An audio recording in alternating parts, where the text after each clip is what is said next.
జీవం గల ప్రభు సంఘ బిడ్డలందరికీ కూడా దేవుని నామమున వందనములు తెలుపుకొనుచున్నాను. అందరూ క్షేమంగా ఉన్నారమ్మా? మీ పాస్టర్ గారు చెప్పారు కదా, చాలా కాలం అయింది మీ సన్నిధికి వచ్చి. కొన్ని అనివార్య కారణాల వల్ల మాకు కుదరకపోవడం వల్ల రాలేకపోతున్నాం, అంతేగాని వేరేదేమీ కాదు. వాక్యం చూసుకుందాం అమ్మా. కీర్తనలు 119వ కీర్తన, కీర్తనలు 119వ కీర్తన 2వ వచనం చదువుకుందాం. ఆయన శాసనములను గైకొనుచు పూర్ణ హృదయముతో ఆయనను వెతుకువారు ధన్యులు. చాలండి, చిన్న ప్రార్థన చేసుకుందామా. ప్రార్థన ఏకీభవించండి. స్తోత్రము తండ్రి, స్తోత్రము తండ్రి, స్తోత్రము తండ్రి. సకల ఆశీర్వాదములకు కారణభూతులైన మా తండ్రి, మీ నామమునకు అనేక వందనాలు. స్తోత్రములు తండ్రి, స్తోత్రములు తండ్రి, స్తోత్రములు తండ్రి. తండ్రి, ఈ 2026 సంవత్సరంలో తండ్రి, ఆగస్టు నెలలో తండ్రి 2వ ఆదివార దినములోనికి తండ్రి క్షేమకర్మగా ప్రవేశపెట్టి తండ్రి, మీ పరిశుద్ధ స్థలములో తండ్రి, మీ పరిశుద్ధ పాదములు ఎద్దు తండ్రి సమాజముగా కూడుకొనుటకు తండ్రి మీరు ఇచ్చిన సమయం బట్టి తండ్రి, తరుణం బట్టి తండ్రి మీకు అనేక వందనాలు. స్తోత్రములు తండ్రి, స్తోత్రములు తండ్రి, స్తోత్రములు తండ్రి. ఇంతవరకు జరిగిన కార్యక్రమం అంతటి కూడా తండ్రి నీ నామహిమార్థముగా తండ్రి ఎంతో ఘనముగా జరిగించుకున్నారు తండ్రి. మొదటి వర్తమానంలో తండ్రి బిడ్డను నిలబెట్టుకుని తండ్రి మీ ఆత్మతో నింపి తండ్రి నీ వాక్శక్తినిచ్చి తండ్రి ఎంతో విలువైన మాటలు తండ్రి మాకు వినిపించున్నారు తండ్రి. శ్రద్ధగల చెవిగల వాడు వినడానికి సెలవిచ్చిన ప్రకారంగా తండ్రి మీకు వచ్చిన ప్రతి బిడ్డ కూడా తండ్రి శ్రద్ధగా తండ్రి ఆత్మను కలిగి తండ్రి చెవిని కలిగి తండ్రి విశ్వాసంతో తండ్రి నీ వాక్యములకు బద్దులై తండ్రి నీ వాక్యం విని ఉన్నారు, నమ్ముచున్నాము తండ్రి. తండ్రి, నీటి కాలువల వద్ద నాటబడిన చెట్టు ఏ విధంగా అయితే తండ్రి మంచి ఫలములు ఫలించుచున్నదో తండ్రి, పచ్చదనము కలిగి తండ్రి ఎలాగైతే తండ్రి జీవించున్నదో తండ్రి, తన జీవిత కాలం అంతా ఎలా జీవించున్నదో తండ్రి, మేమును కూడా తండ్రి మా కాలం అంతటా కూడా తండ్రి నీ వాక్యంను గైకొనిచ్చు తండ్రి, నీ వాక్యంకు బద్దులై ఉండి తండ్రి నీ మార్గంలో సాగిపోయే బిడ్డలుగా తండ్రి మమ్మల్ని అందరి నుంచి నడిపించి అడుగుచున్నాను తండ్రి. నీకే వందనాలు, స్తోత్రములు తండ్రి. తండ్రి 2వ వర్తమానమును తండ్రి వివరించడానికి తండ్రి అల్పుణ్ణి అయోగ్యుని తండ్రి ఎందుకు పనికిరాను అని తండ్రి నిలబెట్టుకున్నారు తండ్రి. నీకే వందనాలు, స్తోత్రములు తండ్రి, స్తోత్రములు తండ్రి, స్తోత్రములు తండ్రి. నిలబడిన వాడిని నేను ఇప్పటికీ తండ్రి మీరు నాలో ఉండి తండ్రి నా గొంతుకు మీ బోరగా వాడుకుని తండ్రి మీరే వాక్యం వివరించమని తండ్రి మరి ఒక్కసారి తండ్రి ప్రతి బిడ్డను మీకు సమర్పణ చేయొచ్చు తండ్రి. తండ్రి వారి ఇందు నిమిత్తం అయితే తండ్రి నీ సన్నిధానంలో ఏకీభవించున్నారో తండ్రి ఏ మేలులు చేర్చండి, ఏ ఆశీర్వాదంలో చేర్చండి, ఏ దీవెనలు చేర్చండి నింపబడాలని తండ్రి ఆశ కలిగి నీ సన్నిధానికి వచ్చిన్నారో తండ్రి మీ సెలవిచ్చిన ప్రకారంగా తండ్రి ఆశ కలిగిన ప్రాణం తృప్తిపరుస్తాను అంటుగా తండ్రి ఇక వచ్చిన ప్రతి బిడ్డ కూడా తండ్రి నిత్య జీవనం పొందాలి తండ్రి.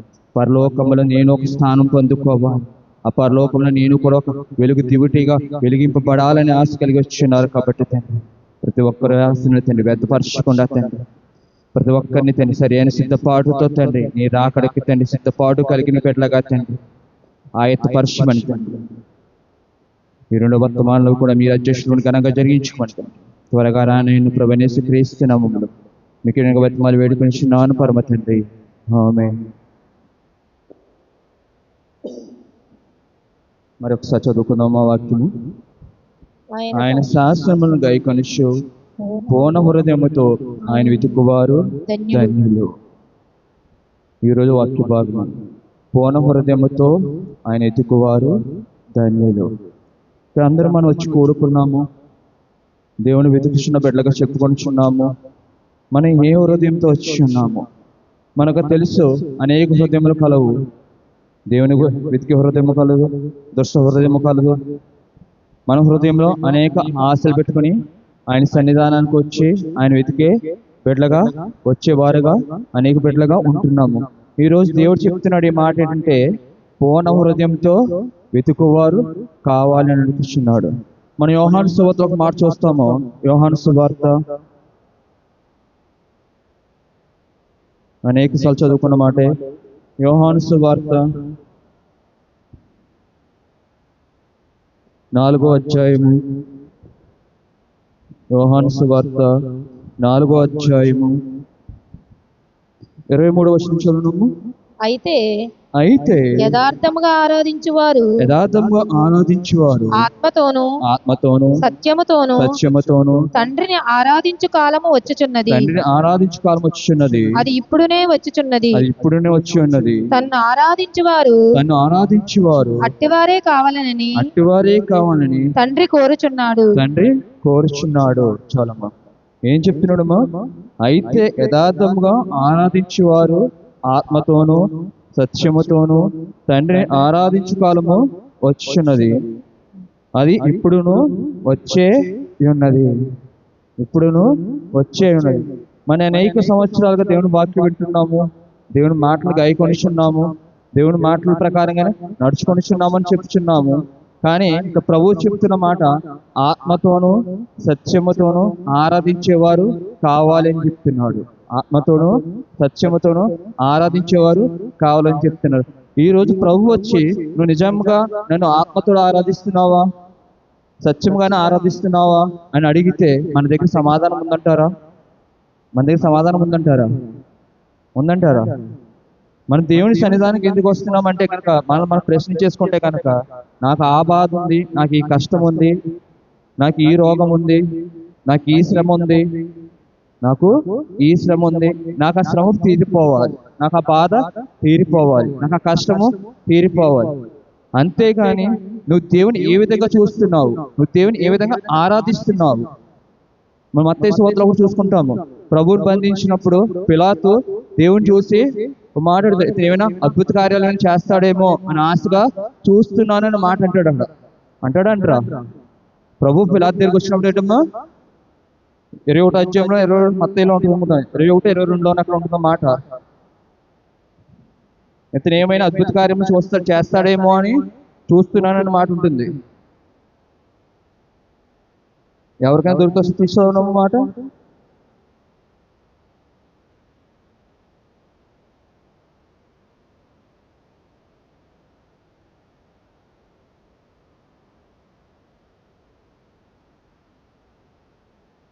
ఓకే, ఇప్పుడంత అవసరం లేదు. కానీ ఏంటి అక్కడ ఎలా చూసాడు పిలాతు కూడా ఎలా చూసాడు? ప్రధాన యాజకులు కావచ్చు, శాస్త్రోపదేశులు కావచ్చు, ధర్మశాస్త్రోపదేశులు కావచ్చు, శాస్త్రులు కావచ్చు, వీరందరికీ తెలుసు ఆయన నిజముగా దేవుని కుమారుడు అని తెలుసు. చివరికి పిలాతు భార్య కూడా ఏం చెప్పింది?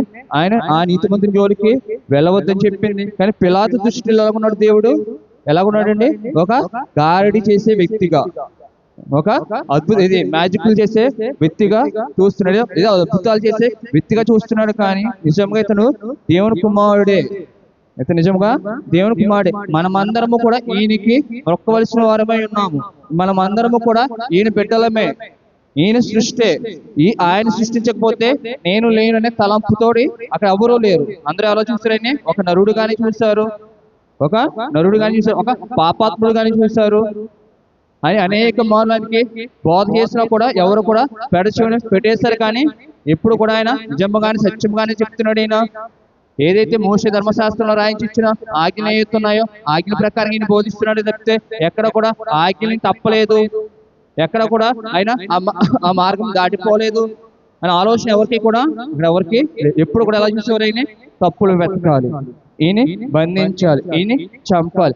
చివరికి పిలాతు కూడా అలాగే చూస్తాడు. మరి నువ్వు ఆయన నమ్మిన బిడ్డగా నువ్వు దేవుని ఎలాగ ఆరాధిస్తున్నావు?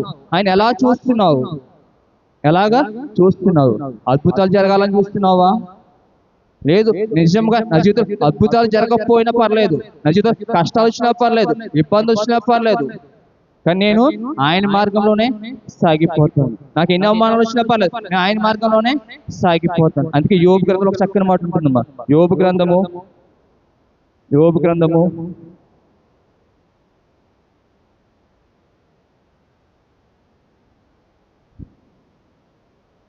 31వ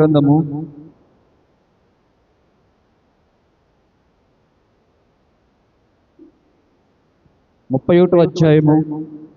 యోబు గ్రంథము 31వ అధ్యాయము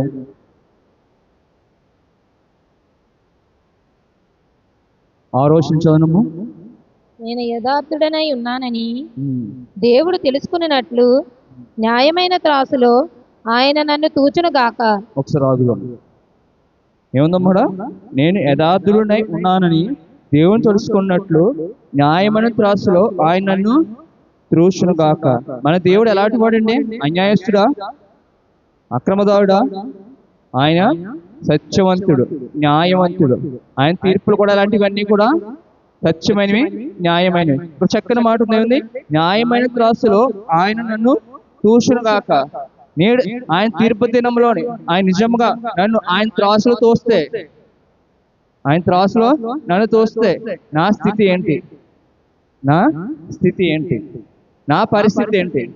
ఇందా మనం పాడుకున్నాం కదా, రాజా నీ సన్నిధిలో ఉండాలి అనేసి. చాలా చక్కగా పాడాం, చాలా చక్కగా పాడాం.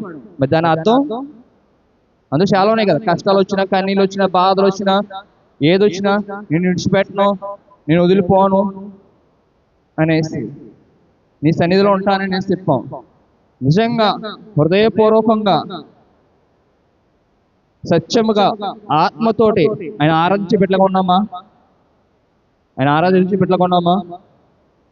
ఇక్కడ చూస్తే ఏం చెప్తున్నా, దేవుడు చెప్పాడు కదా, మంచి అనేక సార్లు చదువుకుంటాం కదా. యోబు గ్రంథంలో ఉంటుంది ఆ మాట కూడా. యోబు గ్రంథము 4వ అధ్యాయము, యోబు గ్రంథము 4వ అధ్యాయము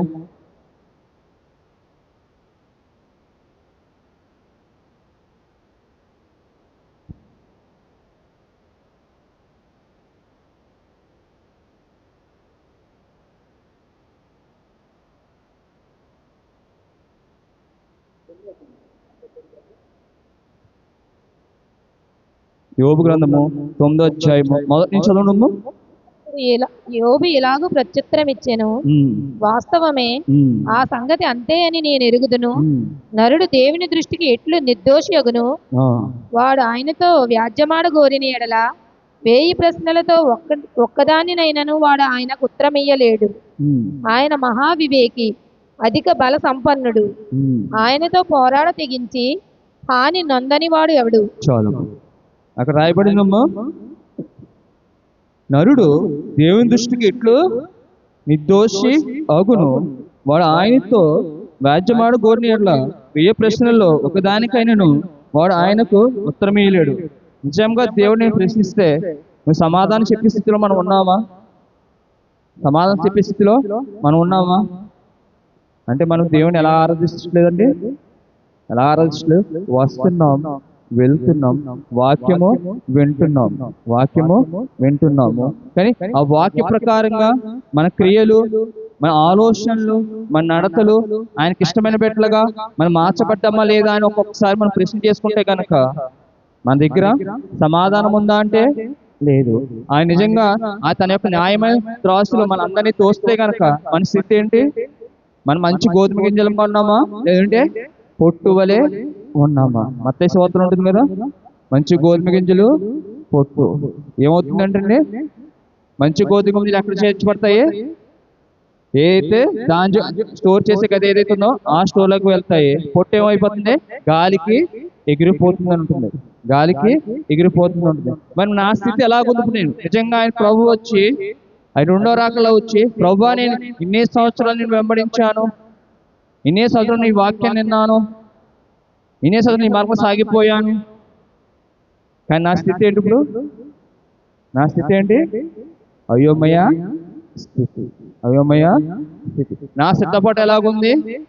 సరి అయిన సిద్ధపాటు కాదు, సరి అయిన సిద్ధపాటు కాదు, సరి అయిన సిద్ధపాటు కాదు. కాబట్టి నేను ఎలాగున్నానంటే వేషధారిగా ఉన్నాను, వేషధారినిగా ఉన్నాను. నా అవసరానికి నీ సన్నిధానానికి వస్తున్నాను, నా ఇక్కడికి నీ సన్నిధానానికి వస్తున్నాను. ఎప్పుడైతే తీరిపోతున్నాయో, ఎప్పుడైతే నేను వాటి నుంచి తప్పించబడిపోతున్నానో అప్పుడుతో నాకు ఏమైపోతుంది? నీతో నాకు అవసరము లేదు. కానీ మనకు ఇవ్వబడిన ఆజ్ఞలు ఏంటండి? మొదటి ఆజ్ఞ ఏంటి? దేవుడు మనకి ఇచ్చిన ఆజ్ఞ ఏంటి? పూర్ణ మనసుతోను, పూర్ణ వివేకముతోను, పూర్ణ బలముతోను, పూర్ణ ఆత్మతోను నీ దేవుడైన యెహోవాను సేవింపవలెను. కానీ ఎక్కడ చూసినా ఎక్కడ ఏముంది మన దగ్గర? వెలితి. నిజమే, మనం ప్రార్థన చేస్తున్నాము, కన్నీరు కారుస్తున్నాం, కానీ అవన్నీ దేనికోసము? నా అవసరాల కోసమే. అవునంటారా కదంటారమ్మా? అవునంటారా కాదంటారా? ఏ రోజైనా ప్రభువా నీ రాజ్యం కోసం నేను పోట్లాడతాను, నీ రాజ్యం కోసం నేను ప్రోకులాడతాను, నీ మార్గం సాగిపోవడానికి నేను ఇష్టపడతాను. ఈ రోజు మన ప్రార్థనలో అది ఉండదు, మన ప్రార్థనలో అది ఉండదు. నాకు ఈ కష్టం ఉంది, నాకు ఈ బాధ ఉంది, నా ఈ ఇరుకు ఉంది. మత్తయి సూత్రం ఉంటుంది, వెదకుడి దొరకును, తట్టుడి తీయబడును, కొట్టడం ఉంటుంది కదా. సో తీసావు మాట మత్తయి సువార్తలో అవునమ్మా.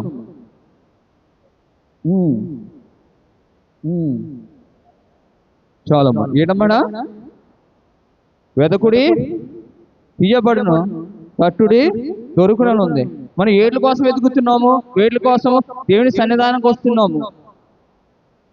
వేళ్ళ కోసం వస్తున్నామంటే కనుక మన అవసరాల కోసమే.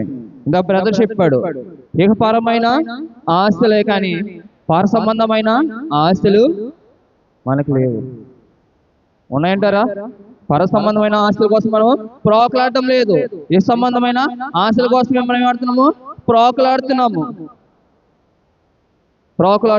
కానీ నిజంగా దేవుని వెతికే బిడ్డలుగా ఉండి, దేవుడే కావాలి, దేవుని కోసం నేను వస్తున్నాను, దేవుని మార్గంలో సాగిపోవాలి ఆశ కలిగి వస్తున్నాను, దేవుని వాక్యాన్ని నేను విలువిస్తాను, దేవుని వాక్యాన్ని నా హృదయంలో పదిలిపరుచుకుంటాను, దేవుడు ఏదైతే నాతో మాట్లాడినాడు ఈ రోజు నేను దాని ప్రకారంగా నడుచుకుంటాను. నేను అనేక మార్లు చెప్పాను, మీకు గుర్తుందో లేదో. ఒక వాక్యము మనం ధ్యానిస్తున్నామంటే కనుక అది ఎందుకు రాయబడింది, ఎవరి కోసం రాయబడింది, దాని నుంచి మనం ఏం నేర్చుకున్నాము, నేర్చుకున్న దాని ప్రకారంగా మనం ఏ విధంగా మార్చబడ్డాము, మన నడవడికి ఏ విధంగా మార్చబడింది, నిన్నటి దినానికి ఈ రోజు దినానికి రేపటి దినానికి మన ప్రవర్తన ఏ విధంగా మార్పు చెందింది, ఇవన్నీ కూడా లెక్కలోకి వస్తాయి. రావండి, అన్నీ కూడా ఎందుకు వస్తాయి? లెక్కలోకి వస్తాయి. మన గత జీవితం ఎలాగుంది, ప్రభువులోకి వచ్చాక మన జీవితం ఎలా మార్పు చెందింది, ఇవన్నీ కూడా లెక్కలోనికి వస్తాయి ఖచ్చితంగా. ప్రభు ఏం చేస్తున్నాడు? నువ్వు నమ్మిన పెట్టవచ్చు, నమ్మని పెట్టవచ్చు, అది రెండో రాకవలసిన ఏం చేస్తున్నాడు? ప్రతి ఒక్కరికి నేను ఏం చేస్తున్నాడు? తీర్పు తీరుస్తానన్నాడు. మన యోబులు చదువుకున్నాం, ఆ న్యాయమైన తీర్పులో తోస్తే గనక ఆయనతోటి మనం వాద్యం ఆడగలమా? దేవునితో వాద్యం ఆడగలమా? దేవునితో గొడవ ఆడగలమా? అంత గొప్పవారమా? అంత చెత్తనవగలమా? ఆయన ఒక్క మాట సెలవిస్తే నీ నా జీవితము గాలికి ఎగిరిపోయే పొట్టు వంటిది, గాలికి ఎగిరిపోయే పొట్టు వంటిది, నీటి పొడుగు లాంటి జీవితము, గడ్డి పువ్వు లాంటి జీవితం. అది ఎప్పుడు ఆరిపోతుందో నీకు తెలియదు, నాకు తెలియదు. ఎవరికి తెలుసండి? సృష్టించిన సృష్టికర్తకు తెలుసు. నీ ఆయుష్కాలం ఎంతో ఆయనకి తెలుసు, నీ ఆయుష్కాలం ఎంతో ఆయనకి తెలుసు. మరి నీకు అంతా ఇచ్చి, నీకు అన్ని ఇచ్చి నేను నడిపిస్తున్నాను దేవుని, నువ్వు ఎలా ఆరాధిస్తున్నావు అంటే కనుక సామెతలు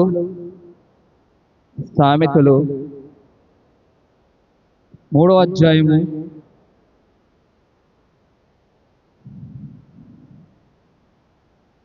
5వ వచనము. నీ స్వబుద్ధిని ఆధారం చేసుకొనక, ఏముందమ్మా అక్కడ? నీ స్వబుద్ధిని ఆధారం చేసుకొనక నీ పూర్ణ హృదయముతో యెహోవాయందు నమ్మిక ఉంచుము. నీ ప్రవర్తన అంతటి యందు ఆయన అధికారమునకు ఒప్పుకొనుము. అప్పుడు ఆయన నీ త్రోవలను సరళము చేయును. నేను జ్ఞానిని కదా అని అనుకొనవద్దు. యెహోవాయందు భయభక్తులు కలిగి చెడుతనము విడిచిపెట్టుము. అప్పుడు నీ దేహమునకు ఆరోగ్యమును నీ ఎముకలకు సత్తువయు కలుగును. నీ రాబడి అంతటిలో ఏ రాబడిందమ్మా? నీ స్వబుద్ధిని ఆధారము చేసుకొనక. మనం ఏం చేస్తాం? దేవుడు మనకి చక్కని బుద్ధి ఇచ్చాడు. చక్కని బుద్ధి ఇచ్చడం లేదండి. జంతువులకు లేనిది మానవులు మనకున్నది తేడా ఏంటి? అవి జీవిస్తున్నాయి, మనము జీవిస్తున్నాము. అవి సమయానికి తింటున్నాయి, మనము సమయానికి తింటున్నాం. కానీ వాడికి లేనిది మనకున్నది ఏంటి? మనకి బుద్ధి ఉంది, వివేకం ఉంది, వివేచన ఉంది. ఉందా లేదండి? బుద్ధి ఉంది, వివేచన ఉంది, వివేకం ఉంది. మరి ఈ 3 ఉపయోగించుకుని మనం ఎలా నడుచుకుంటున్నాము? ఆనాడు ఇశ్రాయేలు జనాంగం కూడా ఏం చేశారండి? ఇంత బ్రదర్ చెప్పారు కదా, ఆనాడు ఇశ్రాయేలు జనాంగం కూడా ఏం చేశారు? కష్టం వచ్చినప్పుడు నువ్వు తప్ప మాకు ఎవరూ లేరు, నువ్వే మమ్మల్ని రక్షించేవాడివి, నువ్వే మమ్మల్ని కాపాడేవాడివి, నువ్వే మమ్మల్ని నడిపించేవాడివి, నువ్వు లేకపోతే మా జీవితము లేదన్నారు. ప్రభు పాపం జాలిపడి ఏం చేశారు? వారిని ఐగుప్తు బానిసత్వం నుంచి విడిపించి బయటకు తీసుకొచ్చారు. తీసుకొచ్చాక వాళ్ళ ప్రవర్తన ఏమైపోయింది? మళ్ళీ మారిపోయింది. వాళ్ళ ప్రవర్తన ఏమైపోయిందండి? మారిపోయింది. ఇప్పుడు ఏం చేస్తున్నారు? అప్పుడు కష్టం గురించి మొదలుపెట్టారు. ఇప్పుడు ఏమంటారు? మాకు అది లేదు, మాకు ఇది లేదు, మమ్మల్ని అరణ్యంలో చంపడానికి తీసుకొచ్చావా? మేము ఐగుప్తు దేశంలో ఉంటేనే చక్కగా బ్రతికాము అని దేవుని మీద ఏం చేస్తున్నారు? నిందలు మోపుతున్నారు.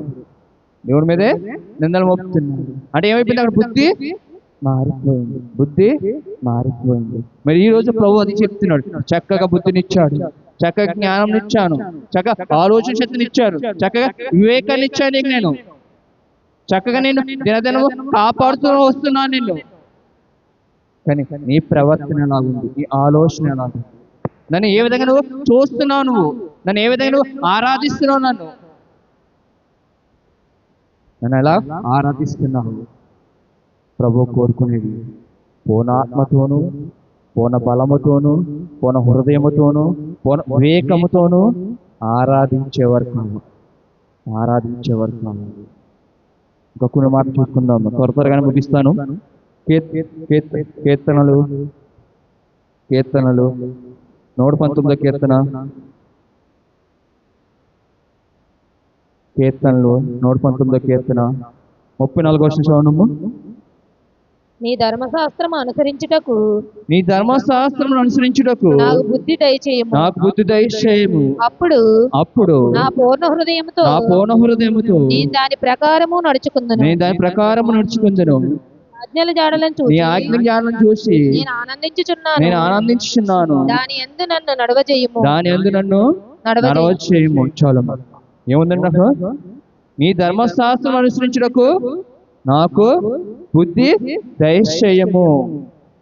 నేను వింటున్నాను, కానీ ఏం చేస్తున్నాను? నేను దాని ప్రకారంగా నేను నడుచుకోవడం ఉందని లేదా మాట ప్రభువే చెప్పారు. వీరు వినుట మటుకు విందురు, కానీ వీరు హృదయం నాకు చాలా దూరంగా ఉన్నది. అదే మాట మత్తయి సువార్తలో ఉంటుంది, అదే మాట అపోస్తల కార్యంలో కూడా ఉంటుంది. అదే మాట అపోస్తల కార్యంలో ఉంటుంది. ఆ మాట అనేక సార్లు రాయబడింది. దాని అర్థం ఏంటి? ఆ మాట అనేక సార్లు రాయబడింది, దాని అర్థం ఏంటమ్మా? అంటే మీరు ఏం చేస్తున్నారు? వింటున్నారు, మీరు వింటున్నారు, అంటే దాని ప్రకారంగా నడుచుకోవట్లేదు. అదే మాట కూడా హెబ్రీలో కూడా రాయబడి ఉంటుంది. చూద్దాం ఆ మాట. హెబ్రీ రాసిన పత్రిక పాఠము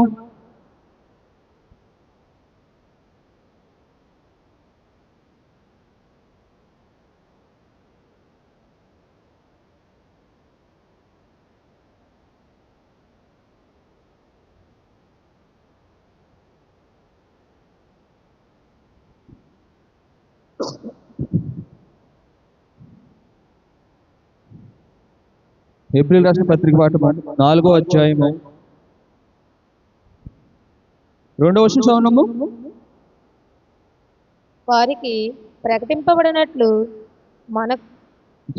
మనకును సువార్త ప్రకటింపబడెను, కానీ వారు వినిన వారితో విశ్వాసము గలవారే కలిసి ఉండలేదు కనుక విన్న వాక్యము వారికి నిష్ప్రయోజనమైనదాయను.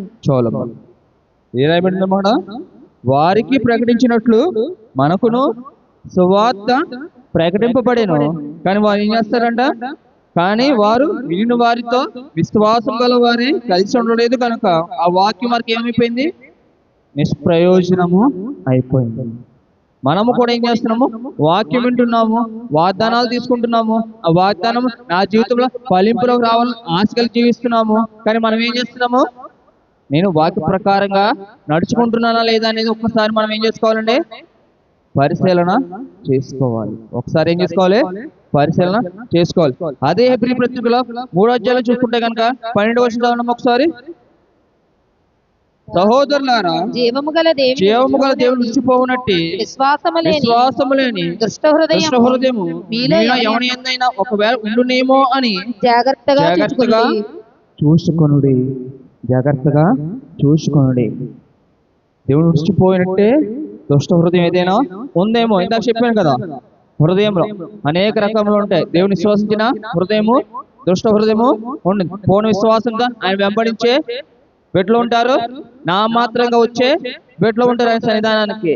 నా మాత్రంగా వచ్చే బిడ్డలు కూడా సన్నిధానానికి వస్తారు. కొంతమంది ఏమొస్తారు, తమ అవసరాల కోసం మాత్రమే ఆయన సన్నిధానానికి వచ్చే వారు ఉంటారు. కానీ దేవుడు చూసి ఎవరు చూస్తున్నాడు? పూర్ణ హృదయముతోను, పూర్ణ ఆత్మతోను, పూర్ణ వివేకంతోనే వెంబడించే వీళ్ళు ఎవరైతే వస్తున్నారో వారే కావాలి దేవునికి. అదే కదా చదువుకున్నాం మన యోహాను సువార్తలో. మనం ఏం చదువుకున్నామా? ఆత్మతోను సత్యముతోను ఆరాధించేవారు కావాలని తండ్రి ఏం చేస్తున్నాడంట? చూస్తున్నాడట. కాలం వచ్చిందంట. ఆ కాలం ఇప్పుడును వచ్చే ఉన్నదంట.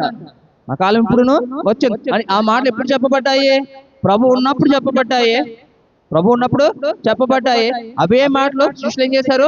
అవే మాటలు ప్రచారం చేసుకుంటూ వచ్చారు. ఇప్పుడు ఎవరైతే పెద్దలుగా ఉన్నారో, ఎవరైతే పాస్టర్లుగా ఉన్నారో వారు కూడా ఏం చేస్తున్నారు? అవే మాటల్ని బోధిస్తూ వస్తున్నారు. మనం అయ్యే మాటల్ని వింటూ వస్తున్నాము. అవే మాటల్ని వింటూ వస్తున్నాము. కానీ నేను నా దేవుడిని ఎలా ఆరాధిస్తున్నాను? నేను ఎలాగా ఆయన్ని వెంబడిస్తున్నాను? నేను ఎలాగా వెంబడిస్తున్నాను? ఒక్కసారి మనం ఏం చేసుకోవాలండి? పరిశీలన చేసుకోవాలి. నేను పూర్ణ హృదయంతో వస్తున్నానా? నేను ఎందుకు ఆయన సన్నిధానానికి వెళ్తున్నాను? ముందు ప్రశ్న వేస్తే ఏం చేసుకోవాలి? నేను ఎందుకు ఆయన సన్నిధానానికి వెళ్తున్నాను? నన్ను ఎందుకు ఆయన తన బిడ్డగా మార్చుకున్నారు? నేను మాత్రం ఎందుకు రక్షించబడ్డాను?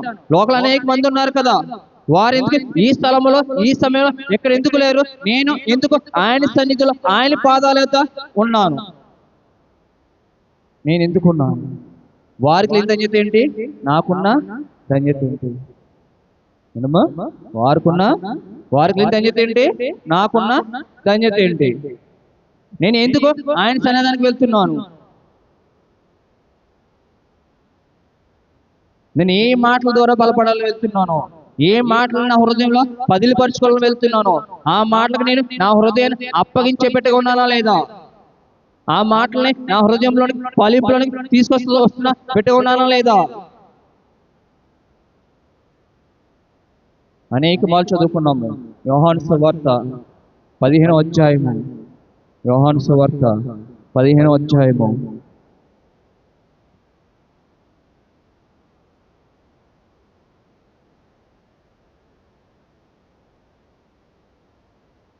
నాలుగో చూడండి.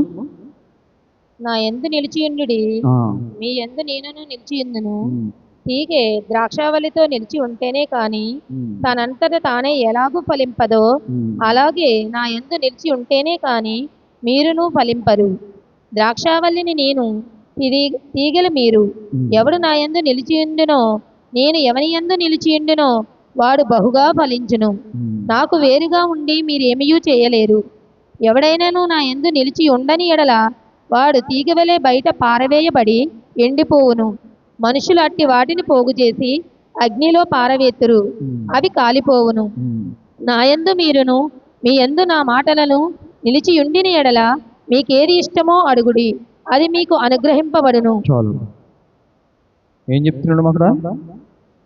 నా యందు మీరును మీ యందు నేనును ఎప్పుడు నిలిచి ఉంటామని చెప్తున్నాడు. మనం అనేక దైవశాఖలు చెప్తారు కదా, మనకి ఏ ఆశీర్వాదం కావాలని ఉంటుందండి, అడొక కండిషన్ ఉంటుందని చెప్తుంటారు. చెప్పరా? కండిషన్ ఉంటుందని చెప్తారు లేదా? ఆ కండిషన్ నువ్వేం చేయాలి? ఫుల్ఫిల్ చేస్తా, అంటే దాన్ని సంతృప్తి చేస్తే అప్పుడు ఏమవుతుంది? ఆశీర్వాదాన్ని పొందుకుని పెట్టుకుంటావు. అంతే. దేవుడు ఉచితంగా ఇచ్చేస్తాడా? దేవుడు కూడా ఉచితంగానే ఇస్తాడు. ఏంటది? నీ జీవము, అంతే కదా, నీ బ్రతుకు, నేను కాపాడటం, ఇవన్నీ డబ్బు పెట్టి కొనుక్కున్నావా? మనం డబ్బు పెట్టి కొనుక్కోలేదు. నిన్నటి దినం ఎంతమంది చనిపోయారో మనకు తెలియదు. ఈ దినాన్ని మనం ఇంకా జీవంతో ఉన్నామంటే అది మన గొప్పదనం ఏమీ కాదు. అంతా ఆయన ఏం చేస్తున్నాడు? క్షణము గడియ ఏం చేస్తాడమ్మా? ఆయన కరుణ దృష్టిని మనం ఉంచుకుని, ఆయన రక్షణ హస్తముల కింద మనం ఉంచుకుని ఆయన కాపాడుతున్నాడు. కాబట్టి నేడు దినాన ఈ క్షణం ఈ గడియలకు మనం ఏమన్నాం? ప్రాణంతో ఉన్నాం. అవన్నీ ఉచితంగా పొందుకున్నాయి. మరి అలాగని ప్రతిదీ ఉచితంగా ఇచ్చేస్తారా? ప్రతిదీ ఉచితంగా రాదు. ప్రతిదీ ఉచితంగా రాదు. నువ్వేం చేయాలి? కొంత కష్టపడాలి దేవుళ్ళో. నువ్వు శ్రమ పడాలి. శిష్యులు శ్రమ పడ్డారు. శిష్యులు శ్రమ పడ్డారు. చివరికి మనం ఎవరైతే పౌలని చెప్పుకుంటామో ఆ పౌలు కూడా ఏం చేశాడు? శ్రమ పడ్డాడు, శ్రమ పడలేదమ్మా. అనేక హింసలు పొందాడు, అనేక కష్టాలు పొందాడు. వారు ఏం చేస్తున్నారు? ప్రభు కోసము తమను నలగొట్టుకున్నారు. కానీ మనం ఏం చేస్తామంటే నలగొట్టుకోవడానికి అస్సలు ఇష్టపడము. చివరికి మన ప్రభువు కూడా మన కోసం ఏం చేసుకున్నారు? ఏమయ్యారండి? నలగొట్టించుకున్నారు. కానీ మనం మాత్రము నలగొట్టించుకోవడానికి సిద్ధంగా ఉన్నాం. కదా ప్రభు చెప్తున్నా. ఏం చెప్తున్నాం? మనం చదువుకున్నాం కదా మాట్లాడము. నా యందు మీరును మీ యందు నా మాటలను నిలిచిండు ఎడల మీకేది ఇష్టమో అడుగుడి, అది మీకు అనుగ్రహింపబడును. ఏముండాలంటే మనలోని ఏ మాటలు వినడానికైతే ఆయన సన్నిధానానికి వస్తున్నామో. మన శుక్రవారం మీ దైవజనులు ఏ వాక్యం చెప్పారండి?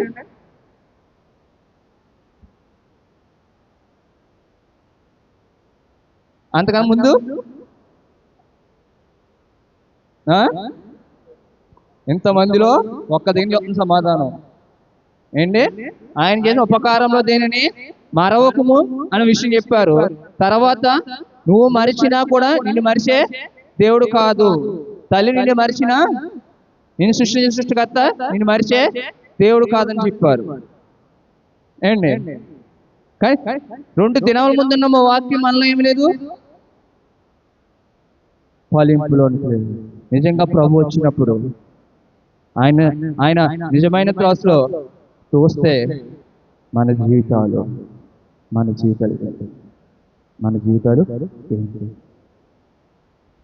ప్రవేశించారు. మత్తయి వార్తలో ప్రభువా అని నన్ను పిలిచినంత మాత్రమును నేను తీసుకెళ్ళి నేను ఎక్కడ కూర్చోబెట్టను?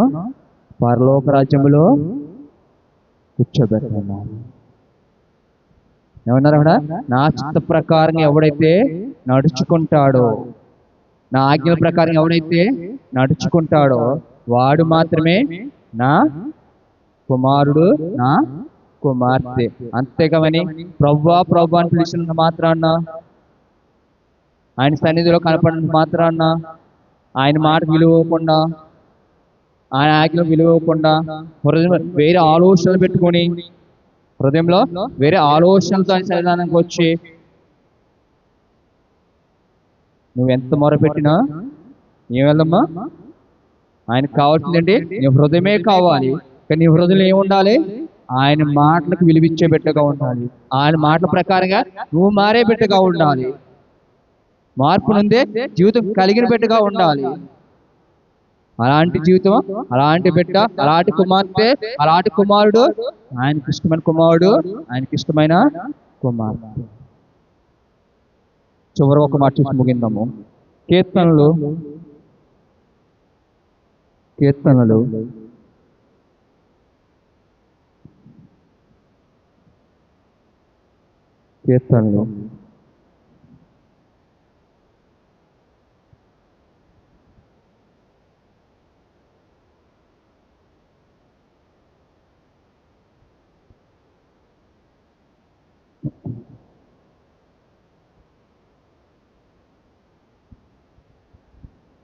53వ కీర్తన 2వ వచనము.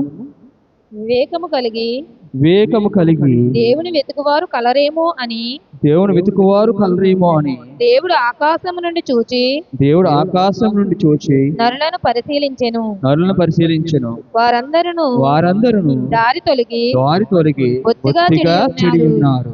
ఒకడును తప్పకుండా అందరూ చెడి ఉన్నారు. మేలు చేయువారు ఎవరునూ లేరు. ఒక్కడైనను లేడు.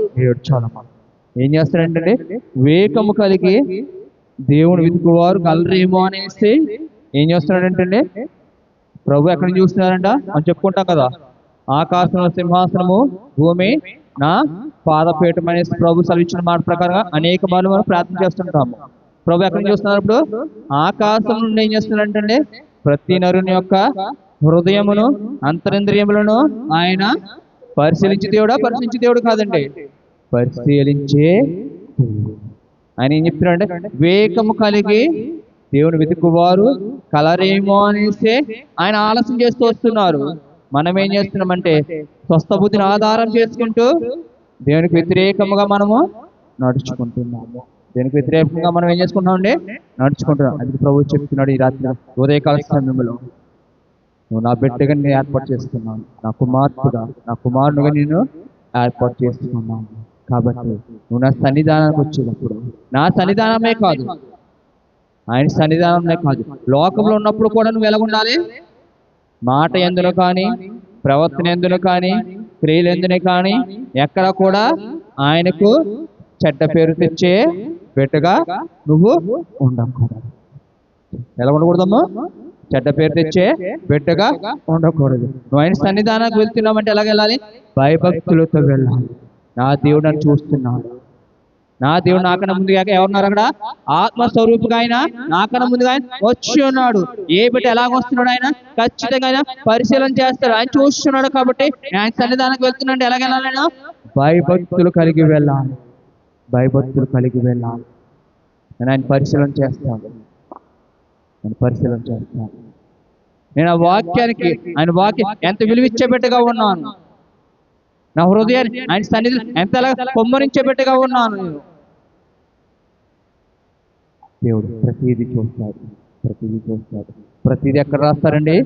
జీవ గ్రంథంలో లెక్కించబడుతుంది. నేను బాప్తిస్మం పొందేస్తాను కదా, నేను శరీరత్వములు తీసేసుకుంటున్నాను కదా అంటే అవేవి కూడా లెక్కలోనికి రావు. ఏం మారాలి? నీ ప్రవర్తన మారాలి, నీ ఆలోచన మారాలి, నీ క్రియలు మారాలి.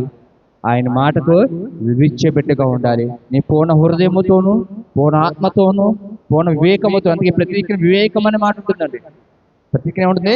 వివేకం అనే మాట ఉంటుంది. మనం చదువుకున్నా కూడా అదే. ప్రభుది ఇప్పుడు వివేకముతో తను వెతుకువారు కలరేమో అనేసి ఆయన చూస్తున్నాడు. కాబట్టి ఆయన నమ్మిన బిడ్డగా ఉన్నాము, ఆయన రక్షణ మార్గంలో సాగిపోయే బిడ్డగా ఆశపడుతున్నాము, నిత్య జీవం కావాలని ఆశపడుతున్నాం. కాబట్టి ఆయన ఆరాధించేటప్పుడు ఎలా ఆరాధించాలి? దేనికి కూడా కొరత లేకుండా, దేనికి కూడా ఎక్కడ కూడా క్వశ్చన్ మార్క్ అనేది లేకుండా ఆయన ద్వారా బల నమ్మకమైన మంచి దాసుడా, నమ్మకమైన మంచి దాసురాలా, నీకేది పని అప్పగించానో దాన్ని పరిపూర్ణంగా ప్రభువే చెప్పి ఉన్నారు, పరిపూర్ణంగా నెరవేర్చింది. కాబట్టి రా నా రాజ్యాన్ని స్వతంత్రించుకో అన్నారా? అనలేదండి, స్వతంత్రించుకో అన్నారు. ఏమన్నారు? పరిపూర్ణముగా నెరవేర్చితివి. కాబట్టి నిన్ను నన్ను కూడా ఏం చేస్తారైనా? ఆయన రెండో రాకలు వచ్చినప్పుడు ఆయన స్వచ్ఛమైన త్రాసులు ఏం చేస్తారైనా? న్యాయమైన త్రాసులు ఆయన ఏం చేస్తారు? తోస్తారు. ఆ చూసినప్పుడు నువ్వు మంచి గోధుమగా ఉంటావా, ఎగిరిపోయే పొట్టుగా ఉంటావా అనేది ఈ ఉదయకాల సమయంలో ప్రభు నీతోటి నాతోటి మాట్లాడుతున్నారు. ప్రార్థన చేసుకుందామండి. ప్రార్థన ఏకీభవించండి.